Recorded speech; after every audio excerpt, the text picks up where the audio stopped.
I'm joined by Mustafa Barghouti. He's the Secretary General of the Palestinian National Initiative. He joins me now live from Ramallah in the occupied West Bank.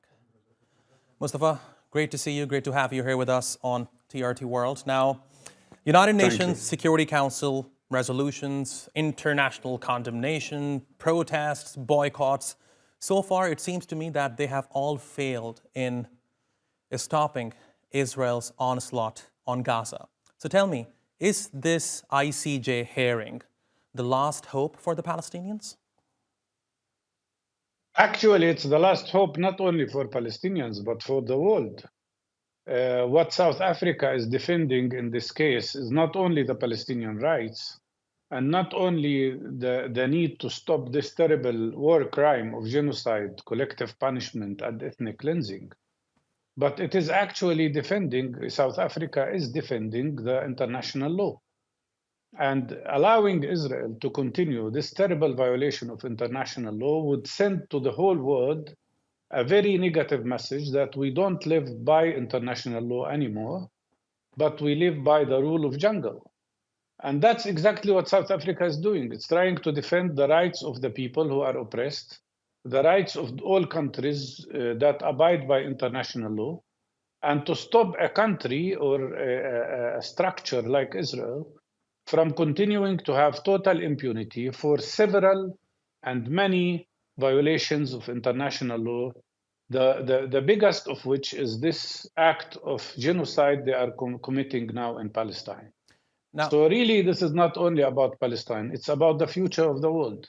Now, Mustafa, on a personal level, as someone who has designated his whole career to highlight the plight of the Palestinians, as someone who has given countless interviews to international media since the 7th of October to address the situation in Gaza, tell me, how hopeful are you that something concrete will come out of The Hague? I am hopeful. I am hopeful that humanity will prevail eventually. And I was part of the Palestinian delegation that went to the ICJ in 2004 and demanded a resolution about the illegality of the Israeli apartheid wall and about the illegality of the Israeli settlement. And many people said that we were taking a risk, but I believed we will win, and we did win. And we had one of the best ICJ resolutions ever at that time. I am sure this time also, I am very hopeful that we will win because the facts are very powerful.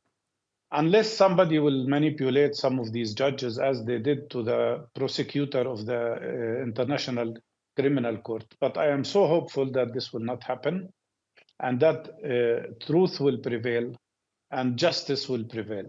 And in this case, what we are hoping for is not only a resolution that there is a genocide that should stop, but an immediate action from the side of the court to demand immediate stop of this terrible aggression. What is at stake here is not only the behavior of the Israeli state, it's also the behavior of the United States of America, which has become the protector of genocide and the protector of war crimes that Israel is doing, and actually a participant in these war crimes physically, morally, and legally.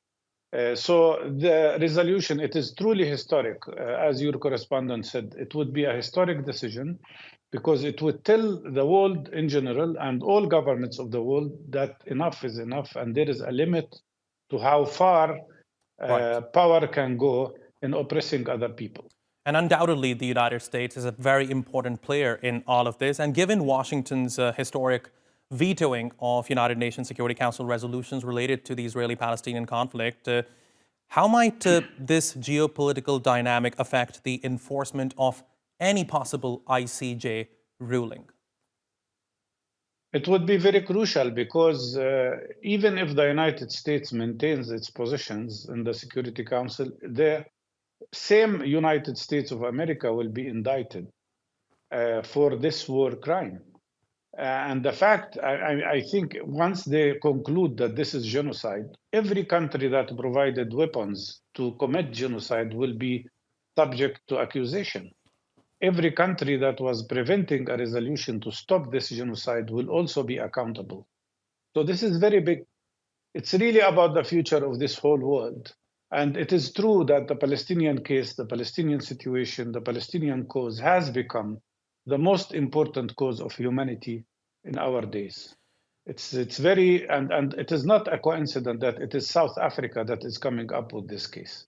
The same people who suffered from what we suffer from, the same people who suffered from apartheid, oppression, and the settler colonial system are doing this because they, more than any other people in this world, understand the plight and the suffering of the Palestinian people because they've been through that. Now, Mustafa, you have dealt with Israeli politicians throughout your career. So let me ask you, with Israel's denial of genocide allegations and its promise to defend itself, what legal strategies do you anticipate Israel will employ tomorrow in the ICJ hearing? I think their main strategy will be to deny the need for this case. And they will play games. They will again show footage and videos of what happened on the 7th of October, claiming that Israel is the victim. And they will try to use that as a justification for committing genocide, which is no rational person will accept that. But also, I think they will try to undermine the court with legal claims that it has no right to discuss the case in principle. I think that would be their legal strategy, and I hope that they will fail, because at the end of the day, the whole world is seeing what's happening today. They see the atrocity, they see the killing of children, they see the fact that 4% of all population of Gaza has already been killed or injured in a very bad way. That would be something like 12 million people had these things happened in the United States of America. Nobody can turn an eye out to what's happening now. So I think the Israeli position will be weak, especially if the South Africans are presenting to the court exactly the statements of Israeli ministers calling for complete genocide of Palestinians. Smotrich has called the 2 million Palestinians, including 1 million children, Nazis. That is, I think, enough to show that there was an intention and there is an intention of genocide. Indeed, in fact, there is a section that starts from page 59 up until page 67 of the lawsuit that South Africa has filed against Israel. And in that section, people can read the genocidal statements made by Israeli officials since the 7th of October. Mr. Mustafa Barghouti, it's always a pleasure talking to you, sir. Thank you very much for talking to us here on TRT World. Really appreciate your taking out the time.